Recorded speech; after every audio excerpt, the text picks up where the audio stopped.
नमस्कार बच्चों, जिला प्रशासन एवं जिला शिक्षा विभाग धमतरी के इस YouTube चैनल में मैं भूमिका देवांगन आप सभी का स्वागत करती हूँ।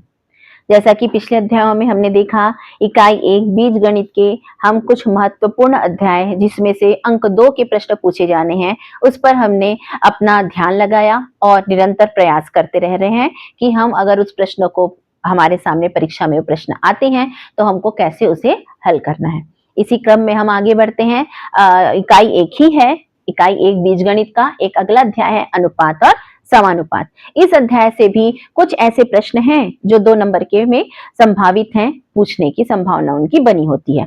तो एक प्रश्न है आपका चतुर्थानुपाती, चतुर्थानुपाती के साथ साथ आएगा आपका मध्यानुपाती और तृतीयानुपाती। ये तीनों प्रकार के प्रश्न एक ही जैसे पैटर्न के हैं, कुछ के सूत्र होते हैं और कुछ को आप एक ही पैटर्न पे अगर हम बनाएं तो हम आराम से बस वैल्यू, एक अननोन राशि होती है, उस वैल्यू को फाइंड करना है। तो आपके पास यहाँ पर अनुपात और समानुपात पाठ से लिखा दिख रहा है 3 अंक 7, 3 और 21 का चतुर्थानुपाती ज्ञात करना है। तो अनुपात और समानुपात क्या होता है? हम जब कोई दो राशि a और b को इस प्रकार से दो बिंदु के बीच में लिखते हैं, जिसको अगर हम सॉल्व करेंगे तो ये फाइनली a बटा b बन जाएगा, यही अनुपात हुआ। अब वैसी अगर कोई और राशि है c अनुपात d, तो हमने इसको कैसे लिख दिया c और d। अब हम ये मानते हैं कि a बटा b और c बटा d आपस में बराबर है, तो ये इस 4 बिंदु से, जो कि किसको दर्शाता है? बराबर। तो इस प्रकार से यह 2 अनुपातों के बराबर होने की संभावना को हम समानुपात कहते हैं। तो यही अनुपात और यही समानुपात पर आधारित है हमारा चतुर्थानुपाती, मध्यानुपाती और तृतीयानुपाती। चलिए थोड़ा सा और इसमें ध्यान आकर्षित करते हैं। ए पहले जगह पर लिखा है, बी और सी दोनों बीच में है, तो वो हो गया मध्यानुपाती। और अगर हम सी को बोले तो वो तृतीयानुपाती तीसरे स्थान पर है इसलिए, और डी चौथे स्थान पर है इसलिए उसको हम बोलेंगे चतुर्थानुपाती। तो क्लियर है आपको मध्यानुपाती, तृतीयानुपाती और चतुर्थानुपाती क्या है? हमारा प्रश्न क्या है? चतुर्थानुपाती, मतलब हमारे पास चौथा चीज गायब है। हमारे पास ए बी सी और डी, इन 4 में से कोई एक चीज गायब होगी, एक अंक गायब होगा।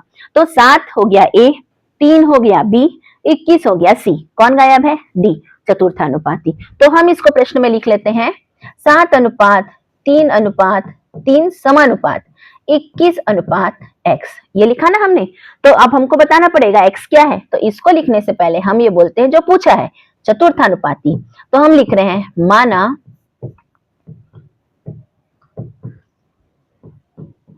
चतुर्थानुपाती x है, ये ले लिया हमने। तो अब जमा लो 7 अनुपात 3 समानुपात 21 अनुपात x। बस अब अनुपात को किस में लिखना है?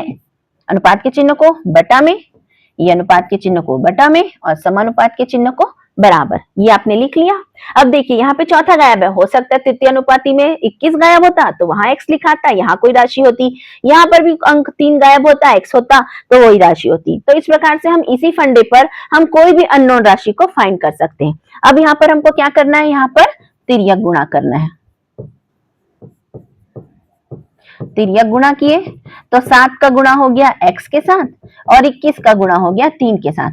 मैं बोलूंगी आपको अब 21 और 3 का गुणा मत कीजिए, आप कैंसिल पहले कीजिए, फिर हम फाइनली हम x यहाँ रखकर 21 गुणित 3 बटा 7 कर देंगे। अब 21 और 3 का गुणा करेंगे तो आपको टाइम लगेगा, फिर 7 से कैंसिल करेंगे टाइम लगेगा, इसलिए मैं बोलती हूँ 7 एकम 7 और 7 तिया 21, ये कट गया, जो बच गया अंक वो हो गया आपका गुणा करना है। 3 और 3 का गुणा किए तो आंसर आ गया 9।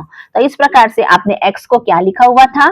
x आपका चतुर्थानुपाती है, जिसकी वैल्यू कितनी निकाल ली आपने? 9। तो ये हमारे इस प्रश्न का आंसर हुआ। तो ये देखिए कितने छोटे स्टेप में ये प्रश्न बन रहा है, तो आप इसको अगर प्रयास करेंगे तो 100% ये नंबर आपका है। अगर प्रश्न बदलेगा कहाँ? 7, 3 और 21, यही अंक बदलेंगे और बस आपको गुणा आना चाहिए, काटना आना चाहिए और वैल्यू का बराबर में लिखना आना चाहिए और आपका आंसर आपके सामने रहेगा। तो इस प्रकार से हमने चतुर्थानुपाती का प्रश्न देखा। इसी पर आधारित एक आगे प्रश्न देखते हैं। देखिए यहाँ पे क्या लिखा दिख रहा है? 6 और 54 का मध्यानुपाती ज्ञात कीजिए। अब हमको मध्यानुपाती ज्ञात करना है, तो याद कीजिए मैंने अभी क्या लिख के बताया? a अनुपात b समानुपात c अनुपात d, ये लिख के बताया ना मैंने आपको, जिसमें 4 चीजें होती हैं। हमको क्या ज्ञात करना है? मध्यानुपाती। तो हम यहाँ पर बोलेंगे अब ये डी को हमको यहाँ पर से गायब कर देना है। मध्यानुपाती की बात जैसे ही आई तो सिर्फ तीन चीज रहती है हमारे पास, ए, बी और सी। तो ये अनुपात में हमको किसको गायब करना है? डी को। और अब ऐसी स्थिति में अब देखिए ए, बी और सी ये तीन चीज हो गई। इन तीन चीज में मध्यानुपाती कौन हो गया आपका? बी। तो हम लिखेंगे कि माना 6 और 54 का मध्यानुपाती बी है। ये दो प्रकार से बनता है। मैं पहले आप इसको डायरेक्ट मेथड से बता रही हूँ और एक फॉर्मूला भी बता दूंगी। तो मध्यानुपाती हमने बी लिखा और 6 और 54 के मध्य में लिखने हैं, तो ये इस प्रकार से लिखा जाएगा। देखिए बेटा कैसे लिख रहे हैं ये, ठीक है। अब ये कैसे हल होगा? इसको 4 प्रकार के अंकों में लिखना पड़ेगा। तो कैसे लिखेंगे? 6 अनुपात बी समानुपात बी अनुपात 54। तो हमने इन तीन 6, बी और 54 को कैसे लिख लिया? समानुपात के टर्म्स में 6 अनुपात बी समानुपात बी अनुपात 54, इस प्रकार से लिख लिया। अब बिल्कुल इस प्रश्न में जो हमने पहले प्रश्न में भी देखा था ना, x को अननोन लिखते हुए सेम हल करना है। 6 अनुपात का बटा बी समानुपात को बराबर बी बटा 54, ये हो गया। अब क्या करना है? तिर्यक गुणा करना है। तो 6 का गुणा किससे हो जाएगा? 54 से, और b का गुणा हो जाएगा b से। तो b का गुणा b से हुआ तो b का वर्ग आ गया। अब यहाँ पर आपको गुणा करने की जरूरत नहीं है। 54 को तोड़िए छोटे अंकों में। 6 तो ऑलरेडी छोटा अंक है, 54 कैसे टूटेगा? 6 निया, ये टूट गया। तो अब देखिए क्या दिख रहा है? 6 दो बार आ गया और जो 9 है वो 3 गुणित 3 होता है, ये भी 2 बार आ गया। अब मैंने ऐसा क्यों किया? क्योंकि b का वर्ग लिखा है, तो हमको अब यहाँ पे जो भी अंक चाहिए वो कितने बार चाहिए? 2 बार चाहिए। तो इसलिए मैंने 6 को 2 बार और 3 को 2 बार, और गुणा करने की यहाँ पे जरूरत नहीं है। तो इस प्रकार से हमने लिख लिया। तो ये हो गया 6 गुणित 3, कितने बार है? 2 बार। तो ये लिख लिया 2 बार। तो ये वर्ग और वर्ग कट गया, तो b का आंसर कितना आया? 6 गुणित 3, मतलब 6 तिया 18। यानी कि आप b का मान क्या बोल सकते हो? b का मान क्या बोल सकते हो? b बराबर 18। ये हुआ आपके प्रश्न का आंसर। ये आंसर बराबर आपको मिल गया b मध्यानुपाती बराबर 18। ये हमारे प्रश्न का आंसर हुआ। अब मैंने अभी थोड़ी देर पहले आपको ये कहा कि ये प्रश्न सूत्र से भी बनता है, तो वो सूत्र देख लेते हैं। तो जो हमारे पास सूत्र होता है मध्यानुपाती का, तो उसको हम लिखते हैं a और c का मध्यानुपाती, यहाँ पे यदि शब्द लगाना है, यदि a और c का मध्यानुपाती b है,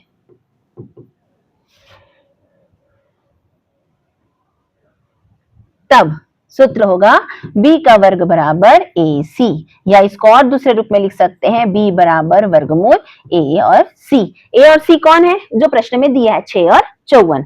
तो यहाँ पे लिख दिए वर्गमूल 6 गुणित 54, फिर वही गुणा नहीं करना है आपको, 54 को लिख दिए 6 गुणित 3 गुणित 3, अभी जैसे मैंने आपको बताया था। तो ये आ गया 6 गुणित 3 का वर्ग, और ये उसका वर्गमूल, वर्गमूल और वर्ग कट गया। 6 गुणित 3 मतलब कितना आया? 18। दोनों ही स्थिति में आपको क्या मिलना है? 18 ही मिलना है। यहाँ आपको सूत्र याद करना पड़ेगा, और यहाँ पर सूत्र याद करने की जरूरत नहीं है। अनुपात और समानुपात के फंडे पर एक अननोन राशि को तिर्यक गुणा करके कैंसल करके आपको वैल्यू निकाल लेना है। तो इस प्रकार से आपका मध्यानुपाती भी कंप्लीट हुआ। अब इसके साथ साथ आपका आता है अब क्या? तृतीयानुपाती। तो तृतीयानुपाती में क्या लिखा दिख रहा है आपको? 16 और 8 का हमको तृतीयानुपाती ज्ञात करना है। तो जो पूछा है उसको हम लिख लेते हैं, माना तृतीयानुपाती 16 और 8 का तृतीयानुपाती c है, या ऐसा लिख सकते हैं कि माना तृतीयानुपाती c है, तब की स्थिति में 16 अनुपात 8 अनुपात c, ये हो गया। ठीक है, तो अब इसको हम फिर से कैसे करेंगे? तीन चीजों को हमको अनुपात को हटा के समानुपात में लिखना है। तो जो बीच वाला अंक है उसको कितने बार रिपीट कर देना है? 2 बार, ये हो गया। अब अनुपात को हम 16/8, समानुपात को 12, 8/c, फिर क्या किए? तिर्यक गुणा, मतलब 16 का गुणा c से, 8 का गुणा 8 से। गुणा मत करिए, कैंसल करिए पहले, और ये नीचे आ गया 16। 16 गया 8 के पहाड़ा में एक बार, और ये 2 बार में, फिर 2 एकम 2 और 2 चौ 8। तो इस प्रकार से आपको गुणा करने की जरूरत नहीं है।